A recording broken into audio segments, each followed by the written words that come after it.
Hey guys, I just want to make a quick video here.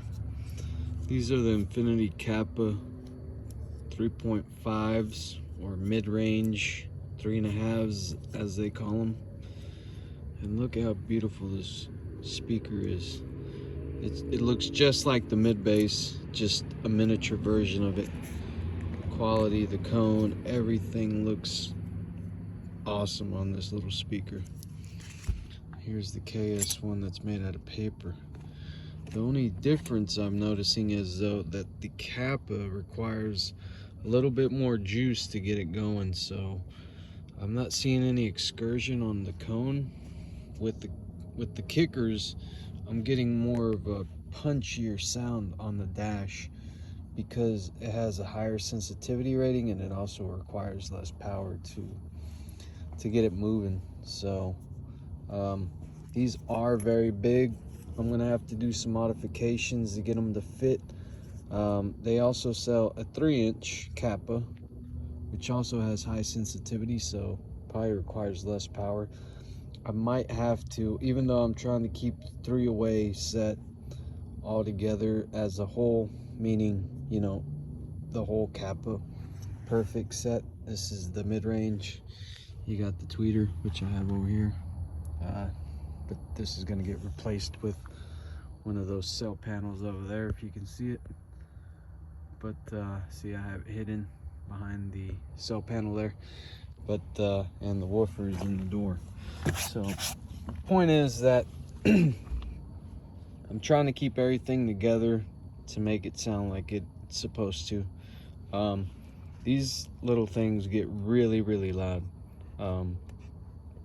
And it sounds like clear all the way up, so before the distortion point. So if you got your gain set correct, I mean, it gets really loud.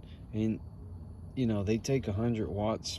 People think that you got to have like 200 150 watts to really get loud. You don't, guys. I have 75 watts on these and they're running passive, and even still they're really freaking loud.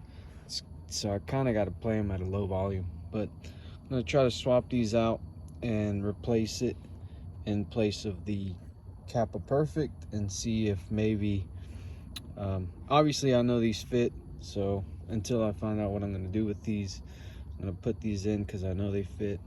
Otherwise I can't put the trim bezel back in, and yeah, it's just, I don't want it to look funky for, you know, a couple weeks. But I think some trimming is going to be involved.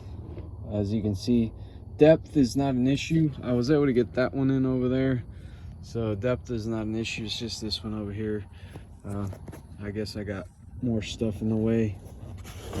It's, you know, angle difference. So anyways, that's Infinity Kappa, guys. I've made a review on it before, and it wasn't an honest review because I didn't have any crossover points on it. So, but this one is also a great little speaker. These don't sleep on these kicker mid-range. These are 2 3/4, I believe. Definitely, these are no slouch, guys. These little kickers, they can sing, and the weird thing is that they're made out of paper, just like factory OEM speakers. And bugs. And they still sound really good. So I don't know how to explain it. I mean, the kicker might have put some R&D. Now by themselves they don't sound great. They kind of dull. So if you're gonna use them, add a tweeter, because yes, it's a high frequency mid-range, but I'm telling you guys, it just feels lifeless without some sort of tweeter. If you like that kind of sound, just, I guess, rock them. But if you're an audiophile, you're gonna want something to accommodate, or I guess complement the mid-range and have that whole spectrum of sound and detail. But comment down below if you have any questions. And there's the speaker one more time. I just can't get over how pretty these speakers are. I mean, I've seen other speakers. Morels are real pretty too. The Focals are real pretty, but they're really expensive. But for the price, guys, you can't sleep on these. I'm telling you. Also, not a slouch. Both these speakers are really good. Highly recommended.